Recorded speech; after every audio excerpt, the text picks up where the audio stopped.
గుమ్మం దగ్గర నిలబడిన నీలవేణిని చూసి ఆశ్చర్యానికి లోనైంది రాగిణి. ఆమె నోటమాట రాలేదు. కొన్ని క్షణాలు అలా చూస్తూనే ఉండిపోయి తేరుకుంది. నీలు, ఎన్నేళ్లైందే నిన్ను చూసి అని ఆమెను చేరి ఒళ్ళు తెలియని ఆనందంతో కౌగలించుకుంది రాగిణి. గుర్తుపట్టకుండా ఇలా తయారయ్యావేమిటే, ఏమిటా జుట్టు అని చనువుగా అంటూ తన వెనుకే నిలబడిన పనిమనిషి సుజాతకు సామాన్లు లోపలికి తీసుకురమ్మని చెప్పింది. ఒక చేత్తో నీలవేణి చేయి పట్టుకుని రెండో చేత్తో పాప చేతిని పట్టుకుని లోనికి తీసుకువెళ్ళింది రాగిణి. నువ్వు కాఫీ తాగి స్నానం చేద్దువుగాని పాపకు తినడానికేమైనా తెస్తాను అంటూ కిచెన్లోకి నడిచింది. క్షణాల్లో నీలవేణికి కాఫీ, పాపకు పాలు పంపించి వంటకు ఉపక్రమించింది. కాఫీ తాగలేదు నీలవేణి. 10 నిమిషాల్లో స్నానం చేసి వంటింట్లోకి వెళ్ళి ఇప్పుడు వంటేమీ చేయకు రాగిణి, నాకు ఆకలి లేదు అంది నీలవేణి. నీకు లేదు సరే, మరి ఆ చంటిపిల్లకు కూడా ఆకలి లేదంటావా అడిగింది రాగిణి. ఇంతకీ ఎక్కడ నుంచి వస్తున్నావు? యశ్వంత్ వాళ్ళు రాలేదా? ఆ పిల్ల ఎవరు? నీలవేణి వంక చూడకుండానే పోపులో బెండకాయ ముక్కలు వేస్తూ అడిగింది రాగిణి. యశ్వంత్ వాళ్ళెవరూ ఇప్పుడు నాతో లేరు. నేను అన్నవరంలో ఒక స్నేహితుడి పెళ్లికి వెళ్ళొస్తున్నాను. ఉదయమే ఇక్కడ విజయవాడలో దిగాను. నిన్ను కలుసుకుని వెళదాం అనుకుని నీ దగ్గరకు వచ్చాను అని అంది. అవును, ఇంతకీ నా అడ్రస్ నీకు ఎవరిచ్చారు? నేను ఇవ్వలేదు కదా. మా ఇంటినెలా గుర్తుపట్టావే ఆశ్చర్యంగా అడిగింది రాగిణి. నువ్వు క్రిందటి ఏడాదేగా గృహప్రవేశం చేసుకున్నది. ఆ ఆహ్వానపత్రిక నా దగ్గర ఉందిలే. దాన్ని ఆటోవాడికి చూపిస్తే వాడు సరాసరి తీసుకువచ్చి నీ ఇంటి ముందు దింపాడు. ఆ ఆహ్వాన పత్రిక నీకెక్కడిదే అని మాత్రం ఇప్పుడు నన్ను అడక్కు. ఆ విషయాలన్నీ నీకు తీరిగ్గా తర్వాత చెబుతాను అంది నీలవేణి. అది సరేగాని, నీకు చెప్పకుండా హఠాత్తుగా వచ్చినందుకు నీకేమీ ఇబ్బంది లేదు కదా? నీకు ఏమైనా ఇబ్బంది ఉంటే చెప్పు, ఇప్పుడే నేను బయలుదేరతాను తలదించుకుని చాలా తగ్గుస్వరంలో చెప్పింది నీలవేణి. అబ్బో, అంతా ఇంత ఇబ్బంది కాదు సుమా. ఊపిరిసలపనంత బిజీగా, ఇబ్బందిగా ఉందనుకో. సుజాత, ఆటోని పిలమ్మా, నీలు వెళ్ళిపోతుంది అంది రాగిణి స్నేహితురాలివైపు చూస్తూ. ఏంటమ్మా, ఏదో అంటున్నారు అంటూ చాటుగా వాళ్ల మాటలు వింటున్న సుజాత ఒక అంగలో వంటగదిలోకి వచ్చింది. ఏం లేదులే, వెళ్ళి నీ పని చూసుకో కసురుకుంది రాగిణి. అదేంటమ్మా, పిలిచినట్టనిపిస్తే వచ్చానమ్మా అంది సుజాత హాల్లోకి వెళ్ళిపోతూ. అర్ధగంటలో వంట చేసింది రాగిణి. ఇద్దరూ గదిలోకి వెళ్లి పక్కమీద కూర్చున్నారు. ఇక చెప్పవే నీ కథ అంది రాగిణి. నిద్రవస్తుంది, లేచాక మాట్లాడుకుందాం అని నీలవేణి అనటంతో తలుపు దగ్గరకు వేసి బయటకు నడిచింది రాగిణి. నీలవేణి రాగిణి చిన్నప్పటి నుండి మంచి స్నేహితులు. నీలవేణి అమెరికా నుంచి ఎప్పుడు వచ్చింది? యశ్వంత్ వాళ్ళు దీనితో కలిసి ఉండడం లేదా? ఈ అమెరికన్ పిల్ల ఎవరు? మళ్ళీ అమెరికా వెళ్ళిపోతుందా? రకరకాల ప్రశ్నలు రాగిణిని చుట్టుముట్టాయి. నిద్రలేచాక అన్నీ తెలుస్తాయి కదా, ఎందుకీ ఆరాటం అనుకుంటూ నీలవేణికి ఇష్టమైన ఉల్లిపాయ పకోడీలు వేద్దామని లేచింది రాగిణి. గంట తరువాత నీలవేణి హాల్లోకి వచ్చింది. రావే, బాగా నిద్రపట్టిందా? ఏసీ వేయడమే మరచిపోయాను. గదిలోకి వస్తే అలికిడికి లేస్తావేమోనని అటు రాలేదు. పాప లేచిందా అడిగింది రాగిణి. అలసిపోయానేమో వెంటనే నిద్రపట్టింది. ఫ్యాన్ ఉందిగా, అంత వేడిగా ఏమీ లేదులే అని నీలవేణి అనటంతో చిన్నది ఒక్కర్తే రూములో ఎందుకు, దాన్ని ఇలా తీసుకురా అంది రాగిణి. ఇంతకూ పాప పేరేంటే? పాప పేరు ఏవా, నా కూతురే అంది నీలవేణి. నిజమా? పెళ్ళెప్పుడు చేసుకున్నావు? మీ ఆయన రాలేదా అంది. ఈ ప్రపంచంలో ఎవరైనా పెళ్లి చేసుకున్నారంటే నమ్ముతానేమోగాని నువ్వు చేసుకున్నావంటే మాత్రం నమ్మనే. నిజం చెప్పు, నన్ను ఆటపట్టిస్తున్నావు కదా. అయిన వాళ్లలో నన్ను ఆటపట్టించని దానిని నువ్వు ఒక్కర్తివే అనుకున్నా, ఇప్పుడు ఆ మురిపం కూడా తీరిపోయిందన్నమాట అంది రాగిణి ఉక్రోషంగా. ఏవా తల్లిదండ్రులిద్దరూ కారు ప్రమాదంలో చనిపోయారు. ఇదొక్కర్తే బతికింది. అప్పటికి 1.5 ఏళ్ల బిడ్డ. అమెరికాలో నా ఇంటి పక్కనే ఉండేవారు. పాపకి తాత నానమ్మ ఉన్నారు. వాళ్ళందరి ఆమోదంతోనే ఏవా నా దగ్గర ఉంటోంది. ఇక్కడ మన భాషలో చెప్పాలంటే నేను దాన్ని పెంచుకుంటున్నాను. నన్ను అమ్మా అనే పిలుస్తుంది. దానికి తెలుగు వచ్చు. మన ఆహారం అంటే దానికి చాలా ఇష్టం. పులిహోర అంటే మరీను. అది పిల్ల సంగతి అంది నీలవేణి. పకోడీలు తింటూ మాట్లాడుకుందాం ఉండు అంటూ ప్లేట్లు తెచ్చి నీలవేణి పక్కనే కూర్చుని, ఇక చెప్పవే, ఈ 5-6 ఏళ్ల సంగతులు. 5 నిమిషాల్లో ముగించడం కాదు, అన్నీ వివరంగా చెప్పాలి అంది రాగిణి. అమెరికాలో 4 ఏళ్లు PhD పూర్తి చేశాక వెంటనే నాకు ఉద్యోగం వచ్చింది. అప్పుడే బాబాయి కొడుకు యశ్వంత్ MS చేయడానికి అమెరికా వచ్చాడు. యశ్వంత్ నా దగ్గరే ఉండి MS చేసి వెళ్ళిపోయాడు. ఆ తర్వాత యశ్వంత్కి పెళ్లి కుదిరింది. వీసా సమస్య వల్ల యశ్వంత్ పెళ్లికి రాలేకపోయాను. ఉద్యోగం వచ్చి వెళ్ళిన తరువాత ఏడాదిన్నరకి పైగా వాడు నేను కలుసుకోలేదు. ఎప్పుడైనా నేను ఫోన్ చేయడమే తప్ప వాడి దగ్గర నుంచి నాకు ఏ కబురూ ఉండేది కాదు. బాబాయి పిన్ని అమెరికా వచ్చినప్పుడు కూడా ఏదో క్లుప్తంగా ముభావంగా మాట్లాడారు. వాళ్ళు నాతో ఎందుకలా ప్రవర్తిస్తున్నారో ఇప్పటికీ నాకు సరిగ్గా తెలియదు. ఈ రోజు సాయంత్రం దుర్గమ్మవారి దర్శనం చేసుకుని రేపు ఉదయం బయలుదేరి తల్లిదండ్రుల ఇంటికి వెళతాను అన్నట్లు చెప్పడం మరచాను. నేను ఇండియా వచ్చినట్లు అమ్మవాళ్లకి ఇంకా తెలీదు. వాళ్ళని సర్ప్రైజ్ చేద్దామనే చెప్పలేదు అంది. అనుకున్నట్టే సాయంత్రం దుర్గమ్మను దర్శించుకుని ఇంటికి బయలుదేరింది నీలవేణి. మరుసటి రోజు ఉదయం 10 గంటలకల్లా టాక్సీలో ఇంటికి చేరుకుంది నీలవేణి. ఉరుములు మెరుపులు లేని వర్షంలా గుమ్మం ముందు ప్రత్యక్షమైన కూతుర్ని, ఆమె వెంట ఉన్న చిన్నపాపని చూసి అవాక్కయ్యారు నీలవేణి తల్లిదండ్రులు. చెప్పాపెట్టకుండా ఏమిటే ఈ రావడం, సీతారత్నం ఆప్యాయంగా మందలిస్తున్నట్టు అని కూతురు చేతిలో సూట్ కేసు అందుకుంది. అంతలోనే అక్కడికి వచ్చిన తండ్రి రామరాజు, కూతుర్ని ఆమె ఎత్తుకున్న పాపని మార్చి చూస్తూ, ఏకంగా పిల్లను తీసుకునే తయారయ్యావా? ఇక ఊళ్ళో మా పరువేం కాను అన్నాడు తండ్రి కోపంగా లోపలికెళుతూ. హతాశురాలైంది నీలవేణి. అదేంటమ్మా నాన్న అలా అంటున్నారు అంది నీలవేణి ఆయనన్న మాటల్లో అంతరార్థం తెలియక. అంతేలే అమ్మా, మనకంటే ఊళ్ళో చెప్పుడు మాటలే ఆయనకు ముఖ్యం. మనం ఏం చెప్పినా ఆయన తలకెక్కవు. తమ్ముడో మరదలో చెబితే మాత్రం వేదవాక్కులా అనిపిస్తాయి అంది సీతారత్నం ఈస్డింపుగా. సరేలేమ్మా, ఇదంతా మీ మధ్య కొత్తేమీ కాదుగా అందిలోనికి నడుస్తూ నీలవేణి. సీతారత్నం నివ్వెరపోతూ, అదేమిటే ఆయనన్నది నీకు అర్థం కానట్టుంది అంటున్న తల్లిమాట వినిపించుకోకుండా అప్పటికే గదిలోకి వెళ్ళిపోయింది నీలవేణి. భగవంతుడా, ఈ పిల్ల ఉన్నన్ని రోజులు ఇంట్లో గొడవల్లేకుండా గడిస్తే చాలు తండ్రి. ఎదురుగా గోడమీద వెంకటేశ్వరస్వామి పటానికి మొక్కుకుంది సీతారత్నం. మధ్యాహ్నం భోజనం చేసి మడతమంచం మీద పడుకున్న తండ్రి దగ్గరకు వెళ్ళింది నీలవేణి. పక్కనే బల్లమీద కూర్చుంది. ఏమిటి నాన్నా, ఇన్నేళ్ల తరువాత వచ్చాను. కనీసం నాతో ఒక్కమాట మాట్లాడ్డం లేదు. అంతలా మిమ్మల్ని నొప్పించే పని ఏం చేశానని? పైగా ఏకంగా పిల్లను తీసుకుని తయారయ్యావా? మా పరువేంగాను అని అసహ్యించుకున్నారు. అసలు మీ బాధకి కారణం ఏమిటో చెప్పండి నాన్నా అంది. ఆ మాటకు అటు ఒత్తిగిల్లి పడుకున్నాడు రామరాజు. తండ్రి భుజం పట్టుకుని తనవైపు తిప్పుకుంది నీలవేణి. అసహనంగా లేచి కూర్చుని, ఏం మాట్లాడమంటావు? నువ్వు ఏనాడు నా మాట విన్నావు గనుక. పై చదువులు వద్దన్నాను, పెళ్లి చేసుకోమన్నాను, ఉద్యోగం చేయొద్దన్నాను. అయినా లెక్క చేయకుండా పరాయి దేశం వెళ్ళావు. ఇప్పుడు ఇలా ఊళ్ళో తలెత్తుకోనీకుండా చేశావు. ఒక్కసారిగా ఆక్రోశం వెళ్ళగక్కాడాయన. నాన్నా, పేదపిల్లల చదువుకు పాటుపడాలనేదే చిన్నప్పటినుంచి నాకున్న ధ్యేయం. అనుకున్నట్టే చదువుకున్నాను. ఆ ధ్యేయం కోసమే ఉద్యోగం చేసి సంపాదిస్తున్నాను. నా కాళ్లమీద నేను నిలబడ్డాను. దీంట్లో నేను చేసిన తప్పేంటి? నా మీద మీకు ఎందుకు విముఖత ఏర్పడిందో నాకు అర్థం కావడం లేదు. పెళ్లి కాకపోవడం వల్లనేగా మిమ్మల్ని అడిగి పైచదువులకెళ్ళాను. మీ మాట ఎప్పుడైనా కాదన్నానా? మిమ్మల్ని ఎప్పుడూ వ్యతిరేకించలేదు. పెళ్లి కానంత మాత్రాన నా జీవితానికేమీ తక్కువ కాలేదు. చక్కగా ఉన్నాను, సంపాదించుకుంటున్నాను. నేను పెంచుకుంటున్న ఈ పిల్లని మీకు చూపించి కొద్ది రోజులు మీతో సరదాగా గడుపుదామనుకున్నా. అంత దూరం నుంచి మీ ఆశీర్వాదం కోసం వస్తే గుమ్మంలో అడుగుపెట్టగానే ఇవా మీరనే మాటలు. నా రాక మీకు అంత చేదైపోయిందా? కన్నీళ్లు ఉబికి వస్తుంటే మనోవేదనతో తండ్రిని నిలదీసింది నీలవేణి. ఏమన్నావు? పెంచుకుంటున్న పిల్ల, ఆ పిల్ల నీ కూతురు కాదా? నువ్వు కన్నబిడ్డ కాదా?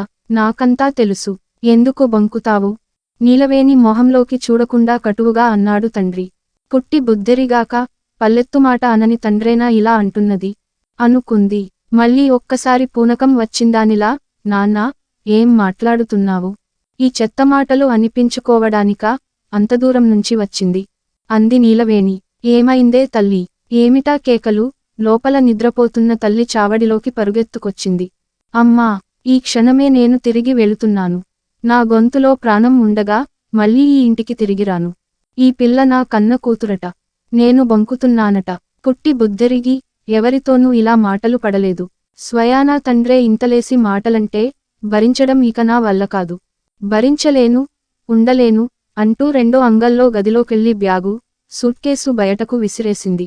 సీతారత్నం వాటిని మళ్లీ గదిలో పెడుతూ, ఆయన ఏదో అనడం, నువ్వు బయలుదేరడం, బాగానే ఉంది వ్యవహారం.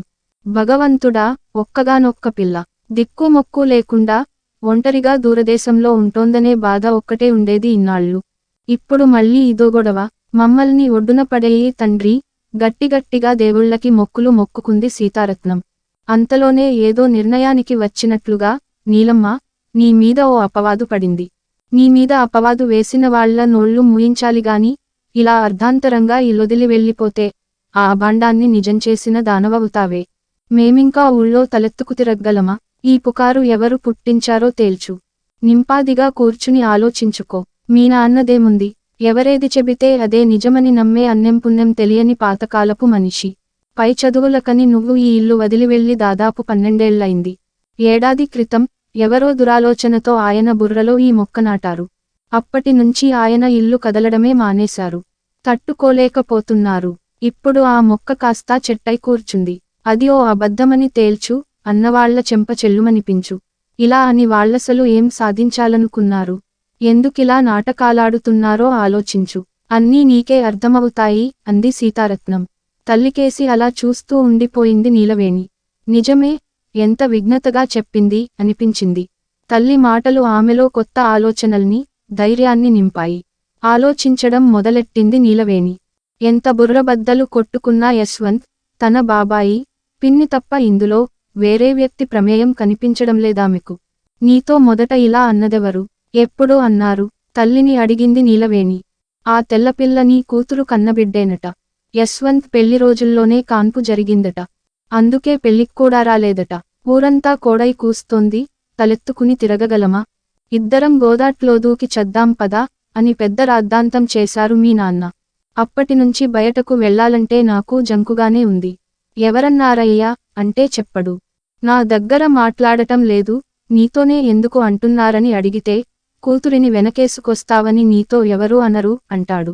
అంటే నీ కూతురిని నిందిస్తే నిమ్మకు నీరెత్తినట్టు ఉండిపోయి ఇంటికొచ్చి శివాలెత్తుతావుగాని దాన్ని మాత్రం వెనకేసుకురావన్నమాట. ఏం మనిషివయ్యా? జంతువులు కూడా తమ పిల్లల జోలికెళితే తిరగబడతాయి కదయ్యా. ఆ జంతువులకున్న ఆపాటి ప్రేమ నీ బిడ్డమీద నీకు లేకపోయిందా అని మీ నాన్న నోరు మూయించాను. విషయము ఇక తేల్చాల్సిందే అని పూసుగుచ్చినట్టు కూతురికి చెప్పింది సీతారత్నం. తల్లిమాటలు విన్నాక నీలవేణి మనసులో సందేహం మెల్లిగా బలపడసాగింది. మీ నాన్నకి అనారోగ్యం వల్ల 2 ఏళ్ల నుంచి మన కొబ్బరితోట, అరటితోటలన్నీ మీ బాబాయే చూస్తున్నాడు. ఎంత పంట పండిందో, ఎంత డబ్బొచ్చిందో, మనకి ఎంత జమచేశాడో ఇంతవరకు లెక్కాపత్రం లేదు. వివరాలడిగితే ఆడదానివి నీకెందుకని తీసిపారేస్తాడు మీ నాన్న. ఆస్తి కోసం నీ మీద ఈ అభాండం వేసి నిన్ను ఇక్కడికి రానియకుండా చేయడానికి ఇదొక పన్నాగమని నా అనుమానం. ఏదో గూడుపుటాని జరుగుతోంది. మీ నాన్న ధోరణి చూస్తే పొలాలన్నీ మీ బాబాయికే కట్టబెట్టేటట్టున్నాడు అంది సీతారత్నం. సాయంత్రం 4 అయింది. హాల్లో కూర్చుని టీవీ చూస్తున్న తండ్రి దగ్గరకు ఏవాను తీసుకుని వచ్చింది నీలవేణి. ఆయన ఎదురుగా సోఫాలో కూర్చుని, నాన్నా నీతో మాట్లాడాలి అంది. ఏమిటన్నట్టు చూశాడు రామరాజు నిర్వికారంగా. నువ్వన్న మాటలతో చచ్చిపోవాలన్నంత బాధ కలుగుతోంది. కన్నకూతురు మీద అభాండం వేస్తే చూస్తూ కూర్చుంటావా? నీ ముందు కూడా నన్ను నేను నిరూపించుకునే స్థితికి నన్ను దిగజార్చావు నాన్నా అని కన్నీరు పెట్టుకుంది నీలవేణి. ఒకసారి సోఫాలో మళ్లీ సర్దుక్కూర్చుని, ఈ పిల్ల పేరు ఏవా. దాని 1.5 ఏళ్ల వయసున్నప్పుడు తల్లితండ్రి కారు ప్రమాదంలో చనిపోయారు. నేను ఉండే ఇంటిపక్కనే వాళ్ల ఇల్లు ఉంటుంది. నాకు మంచి స్నేహితులు. ఈ పిల్ల పుట్టాక ఆ బిడ్డతో పాటు తల్లిదండ్రులతో కలిసి నేను దిగిన ఫోటోలు చాలా ఉన్నాయి. మీకు వాటిని పంపించాను. మీరు చూశారు కూడా. ఏవాకి నాయనమ్మ, అమ్మమ్మ, 2 తాతలు ఉన్నారు. నాకు తోడుగా ఉంటుందన్న ఆశతో వాళ్లందరి అనుమతితోనే ఏవాను నేను పెంచుకుంటున్నాను. వాళ్ళు రాసిచ్చిన పత్రాలు కూడా నా దగ్గరున్నాయి. ఏవా నా కన్నబిడ్డ అని నీతో చెప్పిన వాళ్లని ఇక్కడికి రప్పించు, లేదా నన్ను వాళ్ల దగ్గరకు తీసుకెళ్ళు అంటూ నిలదీసింది నీలవేణి. ఎవరో అంటే నేనెందుకు ఊరుకుంటానమ్మా.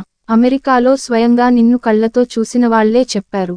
ఎవరో కాదు, మీ పిన్నమ్మే చెప్పింది. అందుకే నమ్మవలసి వచ్చింది. యశ్వంత్ పెళ్లికి రాలేదు. మీ బాబాయి పిన్నమ్మ అమెరికా వచ్చినప్పుడు వాళ్ళని నీ ఇంటికి పిలవలేదు. కనీసం కలవలేదు కూడా. ఈ పిల్లవల్లనే కదా నువ్వు వాళ్ళని నీ ఇంటికి పిలవలేదు. ఇంతకంటే రుజువులు ఇంకేం కావాలి? తండ్రి మాటలకు నీలవేణి నిర్ఘాంతపోయింది. సరే నాన్న, పిన్ని చెప్పింది విన్నారు, నమ్మారు. ఇప్పుడు నేను చెప్పేది కూడా విని ఆలోచించి నిజనిజాలు తేల్చండి.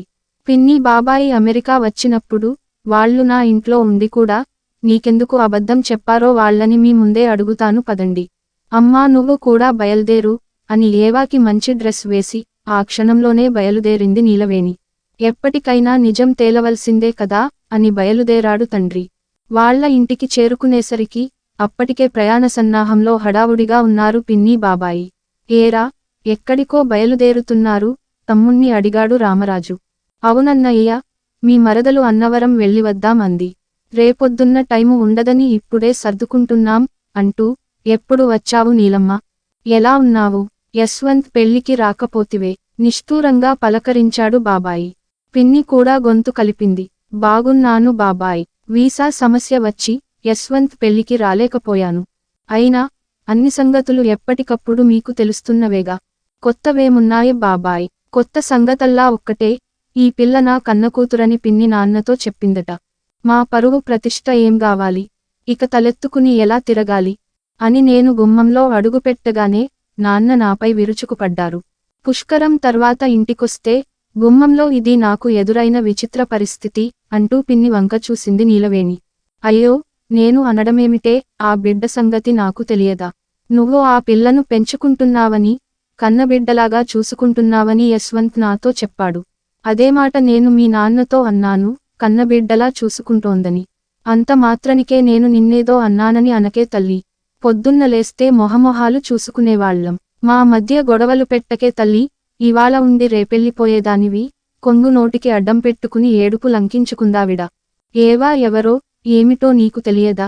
యశ్వంత్ అన్నాడంటావేమిటి పిన్ని? మీరు నా ఇంటికి వచ్చినప్పుడు ఏవా మొదటి పుట్టినరోజు ఫంక్షన్కి మనందరం వాళ్ళింటికి వెళ్ళాం గుర్తులేదా? అప్పటి ఫోటో కూడా ఉంది నా దగ్గర అని ఆల్బంలో నుంచి తెచ్చిన ఏవా మొదటి పుట్టినరోజు ఫోటోలు తండ్రి చేతికిచ్చి, చూడండి నాన్న ఏవా తల్లిదండ్రుల్ని. అప్పుడు ఏడాది పిల్ల ఏవా. మేమందరం కలిసి ఉన్న ఫోటో ఇది. వీళ్ళకి ఈ పిల్ల తల్లిదండ్రులు కూడా తెలుసు అంది నీలవేణి. నామీద లేనిపోని నిందలేసి అమ్మానాన్నకి నన్ను దూరం చేసి ఏం సాధిద్దామని పిన్ని?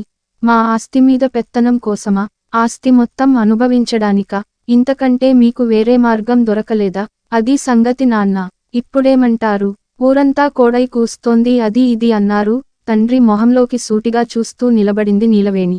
జేబులోంచి కళ్ళజోడు తీసిపెట్టుకుని ఫోటోని చూస్తూ నిర్ఘాంతపోయాడు తండ్రి. అర్థమైందమ్మా, చాలా పెద్ద తప్పే చేశాను. తప్పుడు మాటలు విని నిన్ను అనుమానించాను. నువ్వు చెప్పేది వినిపించుకోలేదు. తప్పు నాదే, క్షమించు తల్లి అంటూ తమ్ముణ్ణి ఉద్దేశించి, అరేయ్ రంగడు, తోటల లెక్కలు చూసి 2 రోజుల్లో డబ్బంతా నాకు జమ చేయి. నీలమ్మ ఇక్కడే ఆడపిల్లల స్కూలు పెట్టి పేద పిల్లలకు ఉచితంగా చదువు చెబుతుంది. ఇక నువ్వేమీ కష్టపడాల్సిన పనిలేదు. నా పొలాల పనులన్నీ నేనే చూసుకుంటాను. వాటి జోలికి రాకు అన్నాడు రామరాజు. పద నీలమ్మ. నెత్తిమీద ఏడాది కాలంగా మోస్తున్న బరువంతా పోయి ఒళ్లంతా తేలికపడింది. ఇటునుంచి ఇటే గుడికెళదాం పద తల్లి అన్నాడు తండ్రి. ఏవాని ఎత్తుకుని కుడిచేత్తో కూతురి భుజం చుట్టూ చేయివేసి బయటకు నడిచాడు. నాన్నా, నేను కూడా ఒక నిర్ణయానికి వచ్చాను. నువ్వు చెప్పినట్టే పెళ్లి చేసుకుని మిమ్మల్ని అమ్మని చూసుకుంటూ ఇక్కడే ఉంటాను అంది నీలవేణి ఆప్యాయంగా.